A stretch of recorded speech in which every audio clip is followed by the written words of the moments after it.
Management میں سب میں جو زبردست چیز ہے یا پھر خطرناک چیز ہے، دیکھیے خطرناک چیز بھی ہے، زبردست چیز ہے، اس کو کہتے ہیں ساون. کیا کہتے ہیں؟ ساہون. اور یہاں پر جو لفظ ساون ہے یہاں پر دیکھیے جماعت کے ساتھ ہے، یعنی کہ اکیلا نہیں ہے، جماعت کے ساتھ ہے. یعنی کہ ساون جو لوگ رہتے ہیں وہ ہمیشہ جماعت کے ساتھ رہتے ہیں. اچھا، ساون کو سمجھنا ہے تو ساون کو سمجھنے سے پہلے معاون کو سمجھنا بہت ضروری ہے. معاون یہاں بھی جماعت کے ساتھ ہے، تو ماشاءاللہ معاون کے لوگ بھی جماعت کے ساتھ ہے اور ساون کے لوگ بھی جماعت کے ساتھ ہے. اور یہاں پر جو ہے یہ دونوں کی جد و جہد ہوتے رہے گی قیامت تک. معاون کیا ہے؟ انسانوں میں ایسے انسان جو ایک دوسرے کی مدد کرنے میں آگے آتے ہیں اور اپنی زندگی ایک دوسرے کی مدد کرنے میں لگاتے ہیں. اب ساون کا مطلب کیا ہے؟ ساون معاون کا اپوزٹ ہے، یعنی کہ انسانوں میں ایسے انسان جو دوسرے انسان کو لوٹنے میں لگے رہتے ہیں. وہ سوچتے یہ ہے کہ اگر ہم دوسرے انسان کو لوٹیں گے تبھی ہم زندگی جی پائیں گے، ورنہ زندگی جی نہیں پائیں گے. اچھا، معاون کے جو کیٹیگری کے لوگ ہوتے ہیں وہ یہ سوچتے ہیں کہ اگر ہم دوسرے انسان کی مدد کریں گے تو ہی زندگی جی پائیں گے، نہیں تو نہیں جی پائیں گے. تو یہ دو کیریکٹر ہے اور اس دو کیریکٹر کو سمجھانے کے لیے ہی پوری قرآن اتری ہے میرے پیارے بھائیوں اور بہنوں. لیکن یہاں پر سمجھنے کی بات یہ ہے کہ اگر آپ کو عربی الفاظ کے عربی میں مطلب سمجھنے ہوں گے، کیونکہ ساون کے جو لوگ ہیں ان کی کئی جماعتیں ہیں اور ان کی جماعتیں ہر جگہ پہ کام کر رہی ہے، یعنی کہ ایک جگہ پہ کام نہیں کر رہی ہے، ہر جگہ پہ کام کر رہی ہے. پوری جماعت کے ساتھ وہ زور لگاتے ہیں کہ سامنے والوں کو کس طرح لوٹنا ہے. تو اس سورے میں اللہ تعالیٰ نے ان کی کیٹیگری، ان کی نشاندہی کی ہے. جیسے کہ ان کی ایک بڑی نشانی یہ کی ہے کہ الذین ہم یراؤن، وہ ہر ایک کام جو دکھاوے میں آتا ہے وہ ضرور کریں گے، پریکٹیکلی کریں گے نہیں.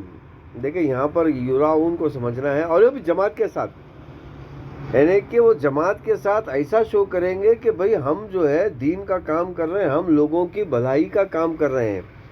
دیکھیں یہ کیٹیگری اللہ تعالیٰ نے انسانوں میں بتائی ہے، مذہب کے اندر یا جماعتوں کے اندر نہیں. تو یہ انسانوں کی کیٹیگری سبھی مذہب میں پائی جاتی ہے کہ ہندو اپنے آپ کو ہندو بولنے والے کے اندر بھی یہ پائی جاتی ہے، اپنے آپ کو کرسچن بولنے والوں میں بھی یہ پائی جاتی ہے، اپنے آپ کو عیسائی بولنے والوں میں بھی یہ پائی جاتی ہے، اور اپنے آپ کو مسلم بولنے والوں میں بھی یہ پایا جاتا ہے. پھر مسلمانوں میں کئی جماعت ہے، عیسائیوں میں کئی جماعت ہے، ہندوؤں میں کئی جماعتیں ہیں. ان جماعتوں کے اندر بھی یہ دو کیٹیگری کے لوگ ہر وقت کام کرتے رہتے ہیں. کچھ لوگ یہ کرتے ہیں کہ بھئی ہمیں دوسروں کی مدد کرنا ہے پریکٹیکلی. کچھ لوگ کیا کرتے ہیں؟ دوسروں کی مدد کرنے کا دکھاوا کر کے ان کو لوٹنے کی ترکیب بٹھاتے ہیں. تو اس کو کہتے ہیں ساون، یعنی کہ وہ دکھاوا ایسا کریں گے جیسے کہ ہم تمہاری مدد کر رہے ہیں اور وہ مدد کے نام پہ آپ کو ہی لوٹ لیں گے. تو یہ کیٹیگری اللہ تعالیٰ نے ہمیں بتایا ہے انسانوں کو، اور یہ بس پرابلم یہ رہ گیا ہے کہ قرآن مسلمانوں کی کتاب نہیں ہے، قرآن سارے انسانوں کے لیے کتاب ہے.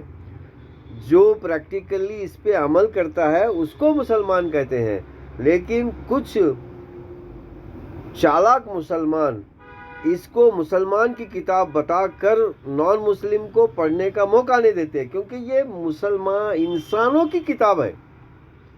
اسی طرح میرے رسول بھی صحیح لفظ ہے، لیکن زیادہ صحیح کیا ہے؟ انسانوں کے رسول، انسانوں کے آخری اوتار، انسانوں کے آخری اوتار محمد ہے. یہاں پر میرے لگا کر سامنے والے کو کنفیوز کر دیتے ہیں اور وہ اللہ کے رسول کی جو طریقہ کار زندگی ہے اس کو پڑھنے سے دور رہتا ہے، اور اس طرح وہ ایمان سے بھی دور ہو جاتا ہے. کیونکہ زندگی کو مینیج کرنے کے لیے ایمان کی بہت سخت ضرورت پڑتی ہے میرے پیارے بھائیوں. پبلک مینجمنٹ اتنا آسان نہیں ہے، اتنا آسان نہیں ہے. تبھی تو اللہ تعالیٰ نے جو ہے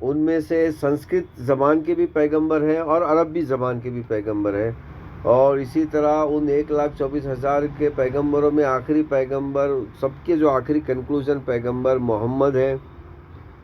تو یہ میں ساون کا تھوڑا بہت ڈسکرپشن پیش کر رہا تھا، اور ساون کے کیٹیگری کو سمجھنے کے لیے میں ایگزامپل کے ساتھ آپ کو بتاتا ہوں.